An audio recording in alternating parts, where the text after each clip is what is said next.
Welcome to the UGC EPG Pathshala lecture series in computer science.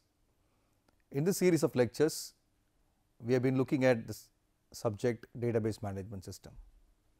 For today's lecture, we will be talking about XML databases.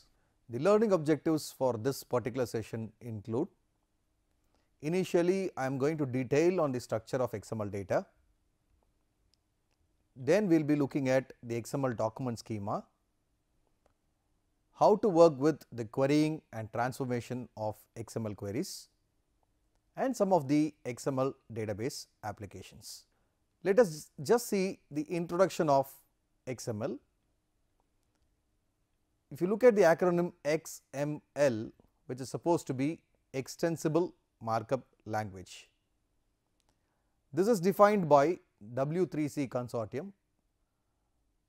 W3 stands for World Wide Web Consortium, derived from Standard Generalized Markup Language, that is SGML, but this is in more common or close to HTML, but it is used greater than HTML.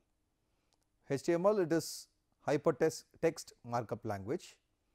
So, if you look at the background information about W3C's consortium, in 1986, electronic publishing challenges have been met by the use of SGML. 91, web presentation challenges have been met based out of HTML, wherein people tried using tags. So, by use of hypertext markup language, the then web browsers, websites have been developed. By use of web browsers, websites have been developed. Later on in the year 1996, data representation challenges have been tried using this extensible markup language.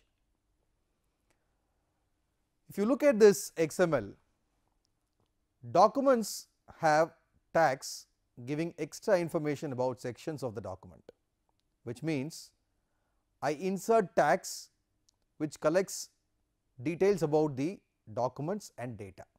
Say for example, if I am to mention XML as my title, then this has to be enclosed with tags title with a lesser than and a greater than symbol at the end, and this represents, this tag is the start of a text, and this will be the start of close of a text. So, a less than symbol followed by a tag name and a greater than symbol. Likewise, any difference, say this is one portion of a tag, this completes a tag, the other tag would be slide, introduction and giving some details on slide. So, this will try giving out all the contents related to this in a slide format. So, this is one simple representation of mentioning it as a tag. You can ask me a question of what is extensible, unlike HTML. HTML generally projects everything as tags, but HTML has standard defined tags, whereas that is extensible with respect to XML. So, users can add new tags and separately specify how the tag should be handled for display. So, any number of new tags can also be added as part of this extensible markup language, and we can separately specify how the tag should be handled for display, how it should be taken up to the browser.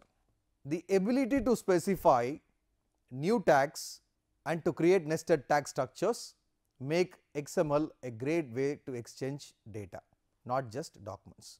So, in order to exchange data between one machine to the other machine, between one level to the other level, extensible markup language not only uses the standard tags that has been defined, but then we by in turn can create new tags.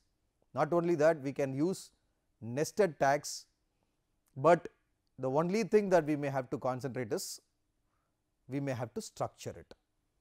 So, much of the use of XML has been in data exchange applications, not as a replacement to HTML. XML has never been used as a replacement to HTML, but then it is used for data exchange. So, these tags make data self documenting, like how we have defined a title and the other stuffs, we can define data which is actually self documenting. This is one simple example of an XML tag. It starts with a tag named university, and I am trying to close at the end of the entire document with an university close tag. University has got departments. Department has department name, faculty and students. So, by defining a tag, these outer loops has to collide. So, when I have created a university, all the definitions within this should complete and the university tag also gets closed.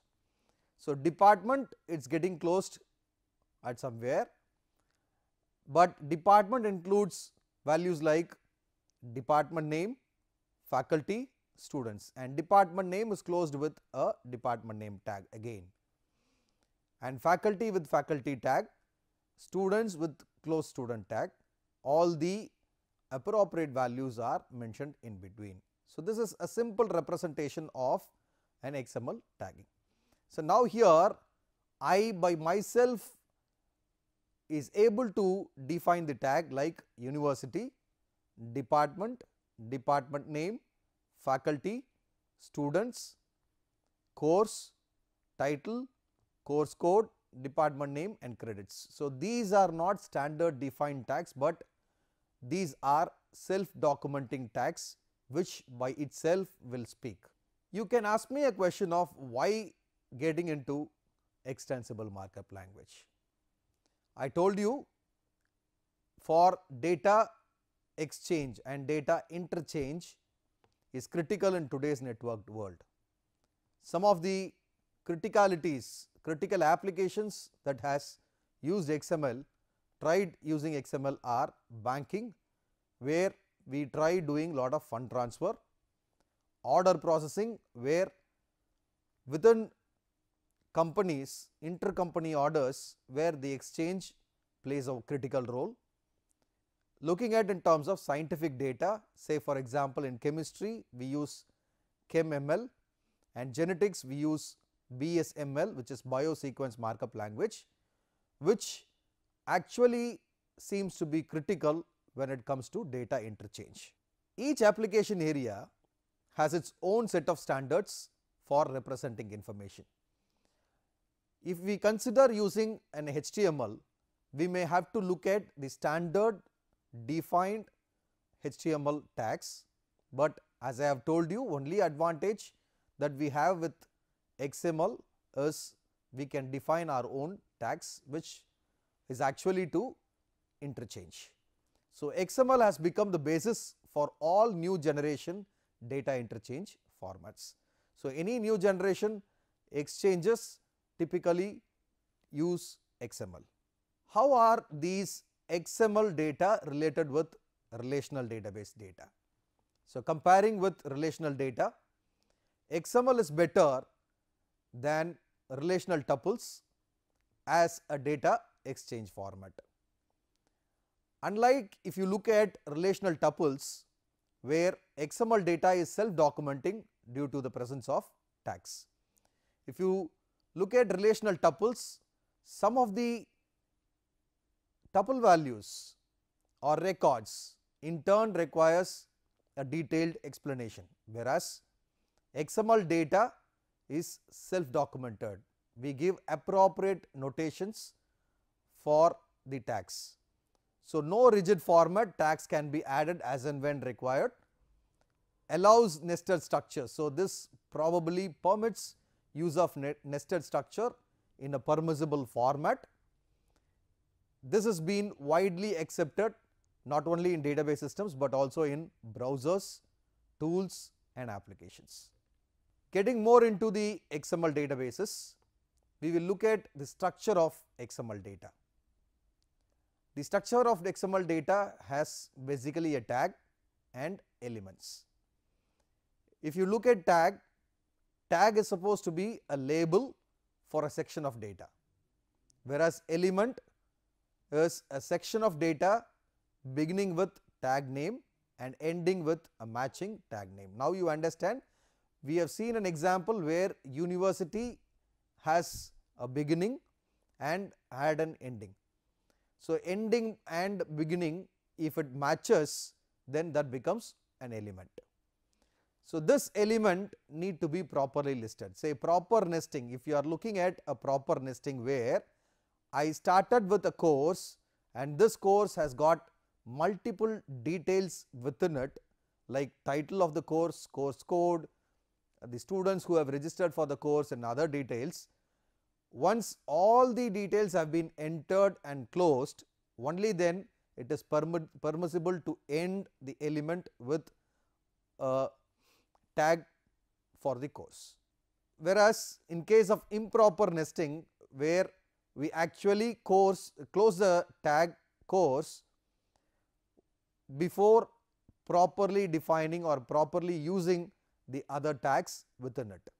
So, in this case, this may bounce with a warning, whereas use of proper nesting and this nesting for data interchange makes this extensible markup language remarkable. So, formally every start tag must have a unique matching end tag. So, if I start with a course with the same spell of COURSE, there should be a close tag associated with it, that is in the context of same parent element. Every document must have a single top level element. Continuing with the nesting in XML, nesting of data is useful in data transfer. For example, elements representing student nested within an department. So, it should be meaningful. While transferring the data, I cannot define a student and I mention it as a university. It is basically the university which has got student details. So, in all the examples, the elements are to be represented with student nested within a department element. University, then I will have a department tag, then I will try defining the students. So, there should be appropriate representation for defining each and every element within a tag. Nesting is appropriate when transferring data. External application does not have direct access to data referenced by a foreign key. Nesting is not supported or discouraged in relational databases. Relational databases also has nesting within it when it comes to triggers or stored procedures or so, but with multiple orders, customer name and address are stored redundantly. Normalization replaces nested structures. Because of nested structures, there seems to be redundant information, but while use of normalization or by use of normalization, we can replace these nested structures in each order by foreign key into table storing customer name and address information. Nesting is supported in object relational databases also, which we will study very shortly. So, this because of this proper use of nesting, we have arrived at one more relational databases, which is an extension to RDBMS, where object oriented principles were also added as an additional feature, then it became object relational databases. Studying about attributes, the elements can in turn define attributes. Elements can have attributes. Say for example, when I define a course, this need not have a course alone as an element. In turn, it defines a course code which is part of an attribute in my relational database table. So, course with course code is equal to CS8204. This is supposed to be a course code. Then within that I have a structure and with a list of elements like title, closed with title, the contents are in between, department name closed with a tag department name and the contents are in between, and the appropriate credits. So, when I am to look at the course code, the corresponding course code lists CS8204, the attribute is course code, the details are DBMS, it belongs to Computer Science Engineering department, and it has got 3 credits. Attributes are specified by name value pairs inside the start tag of an element. So, there is a name value pair, this is the name and a value associated with it. So, attributes are specified by name value pairs inside the starting tag of an element. An element may have several attributes, but each attribute name can occur only once. So, having defined a course, if I think this need not be redundant, then I can say course with course code CS8204, and I can also define credits. So, I can add up several name value pairs within my element, and every of the value indicates an attribute. Course code is an attribute, credit is an attribute, and the values of course code is simultaneously being indicated within the element itself. Now, having studied about attributes, how about it when it comes to sub elements? So, we will try comparing between attributes and sub elements. In the context of documents, attributes are part of this markup, while sub element contents are part of basic document contents. In the context of data representation, the difference is unclear and may be confusing. Some information can be represented in 2 ways. So, I have given 2 different contexts in which, in the context of documents and in the context of data representation. In the context of documents, if you look at course code, this is what we have seen, and the course have been closed. Whereas, in the context of data representation, I will have course, within it we define course code with appropriate course code. But there are 2 different representations for a single entity. So, in the context of data representation, the difference is unclear and might be seeming confusing. So, I have defined the name value pairs within the element, but in the second case I am trying to define an element and I define all the values within the tags. Namespaces plays a vital role as part of XML documentation. So, XML data has to be exchanged between organizations.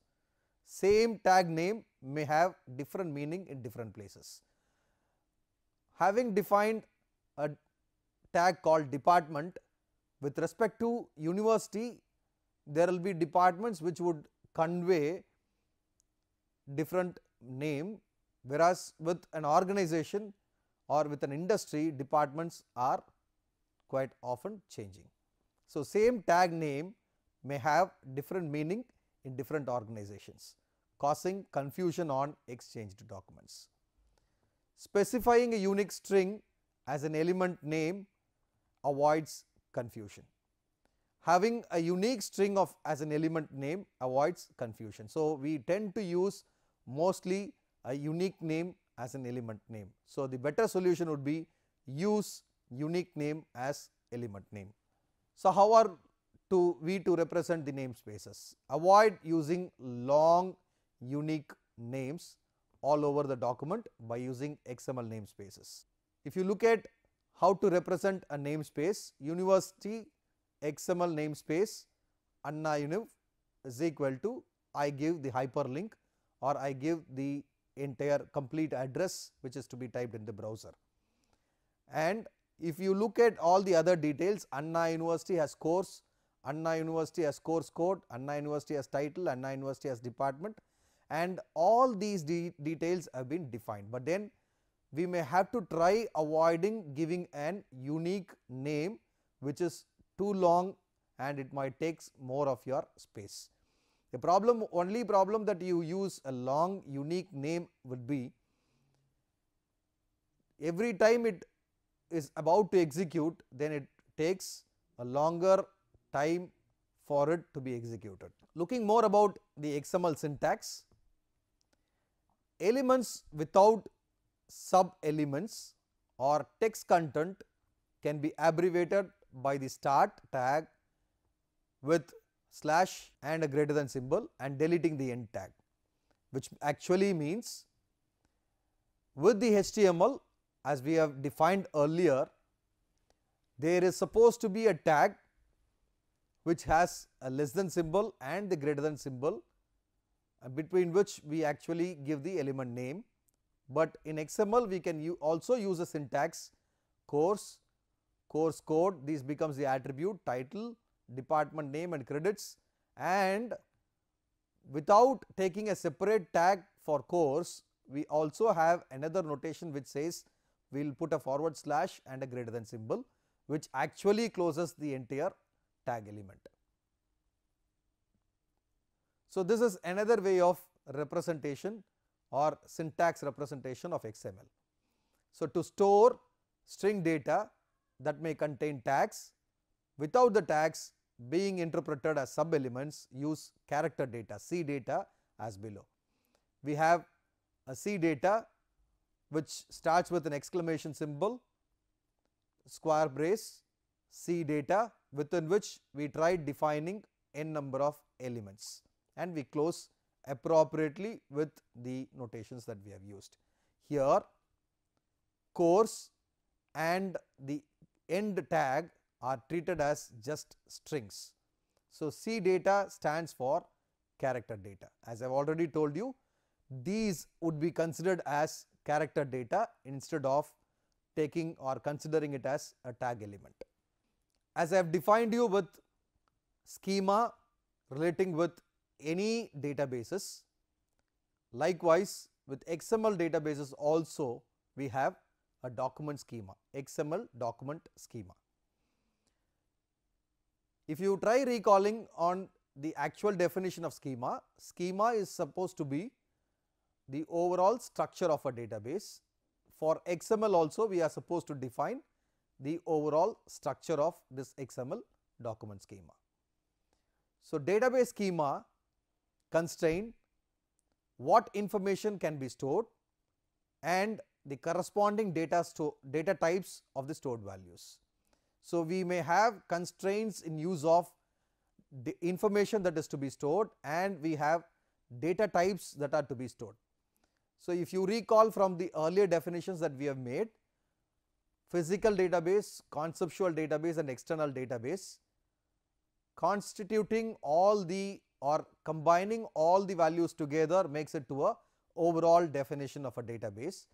Likewise, this XML databases in turn has its own data types and it has got multiple information.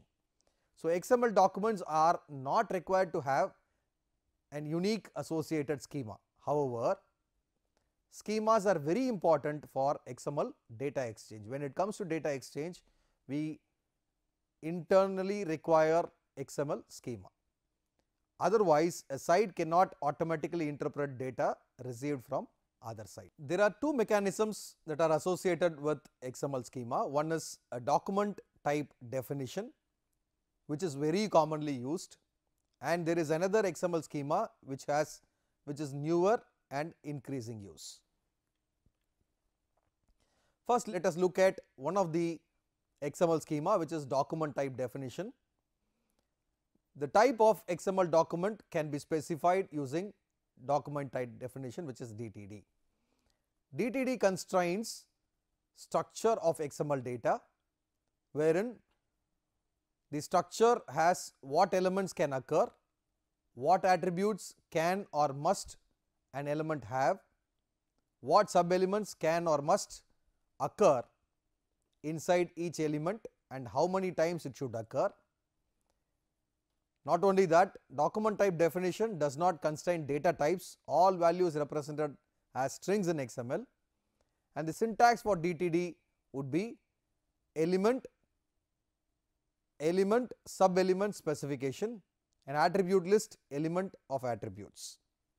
If you look at element specification in document type definition, sub elements can be specified as names of elements, or a parsed character data which is hash PC data, that is we use character data or character strings, and we can have empty which represents no sub elements, or any which represent anything can be mentioned as sub elements. So, we have appropriate representations given here which are of element type, and sub element specification may have regular expressions like element which has university, department, alternative will be course, alternatives are faculty, teaching, and plus indicates more than one occurrences. So, one or more occurrences, and if I replace it by star, it becomes 0 or more occurrences. So, this is a simple representation which we might use it in document type definition. In short, in this particular session, we have started describing about XML databases, but in this specific session, I have given you an overview of the structure of XML. We initially started with defining why we require extensible markup language in comparison with standardized general markup language and hypertext markup language. Then I have told you about the importance of tags, elements, and data interchange formats. So, mostly during exchange of data between different organizations, within organizations and inter organizations, we might require a lot of XML data which will be easy for by itself to get transferred. So, I discussed more on the structure of XML.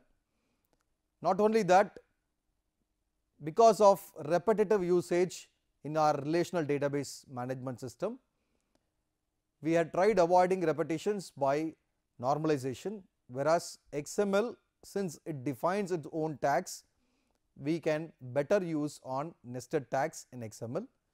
And finally, I talked about XML schema, which sometimes is appreciable, but then use of XML schema in most of the cases is well appreciated, which is actually been taken up as document type definition DTD format. Thank you.